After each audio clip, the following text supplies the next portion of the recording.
was always a drama. There'd always be a drama at a gig somewhere because of the volume. And he used to thrive on it. He'd go out of his way. If someone said turn down, he'd turn up. It was just ridiculous, but it was fun. Let 'em dance. Hey! Late at night while you're sleeping, boys, and now they come to creeping around. Whoa, whoa, whoa. Hey! This is my fucking show. Let 'em dance. All right? Ladies and gentlemen, Billy's manager and lifetime friend, Michael Chugg. I went up to the security at 7 o'clock. I said, listen, there won't be a person under 40 here. Let them dance. It'll be something they haven't done for years. Halfway through the first half, John Pope or Skullman or Amanda or someone said to me, they're stopping them dancing. I looked at my watch and I said, in 7 minutes, they're going to get told their life story. It's like, Jack, you stole my story. I was going to do you and Billy. No one knows that you rolled out of, Jack couldn't talk. Billy rang me and said, we're in deep shit.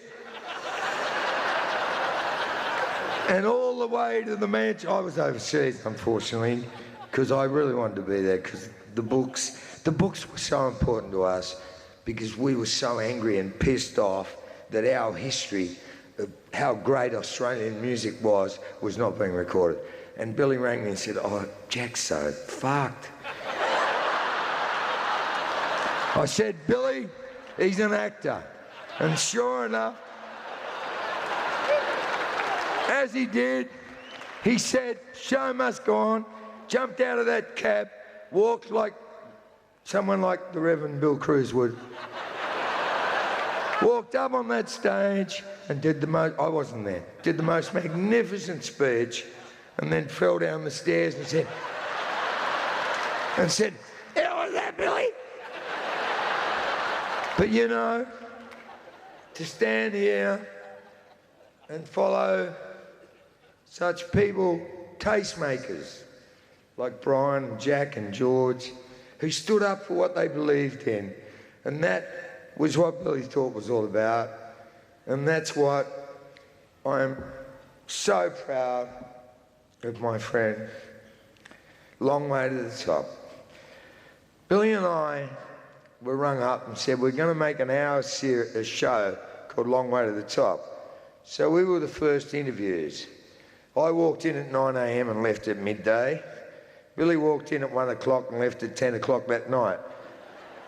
The next day, Long Way to the Top turned into a 6-part series. Took 2 years to produce, and they still missed a lot of great people out. And that was why Love in the Air was made, to make up to those people. It took 2 years for them to produce it. The reaction along the top turned millions of Australians onto their musical heritage and a history that no one knew about. Like earlier, someone said, who's Billy Thorpe, who's Rolling Stones? And that was one of Billy and my real passions, that we get our history down. And yet had a few potted, safe biographies that helped, da-da-da-da-da. Billy was so passionate about taking Long Way to the Top on the road. He drove me crazy for a year. The ideas were flowing. The abuse was flowing. The money was flowing. And we never told him that 6 months into that year, Amanda Perlman and I were quietly working out a tour, a lineup, and making sure it wouldn't send me and Kevin Jacobson broke.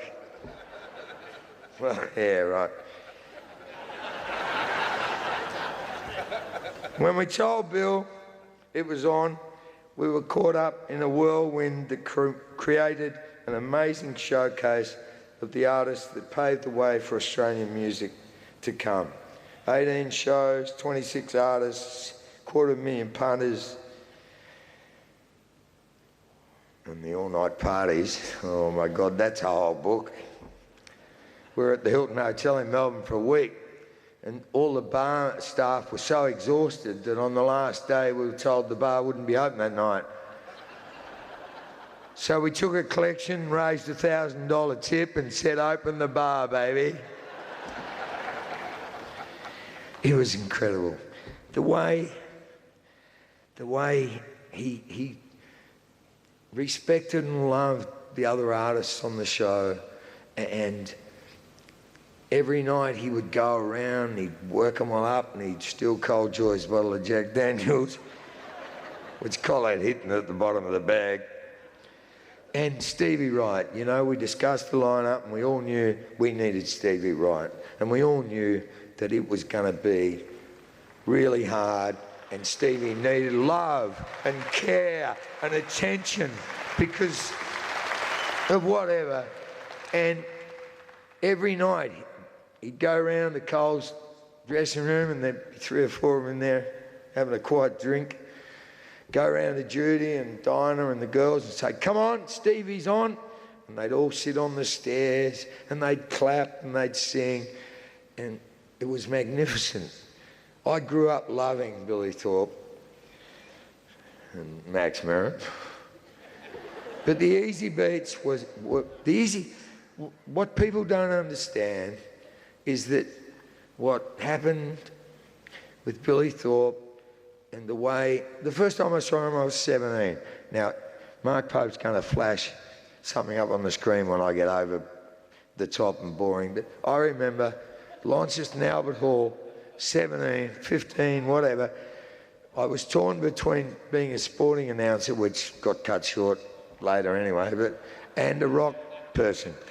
And Billy Thorpe absolutely nailed me, the Aztecs.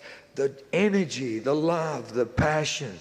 It was like, my God, this is for me.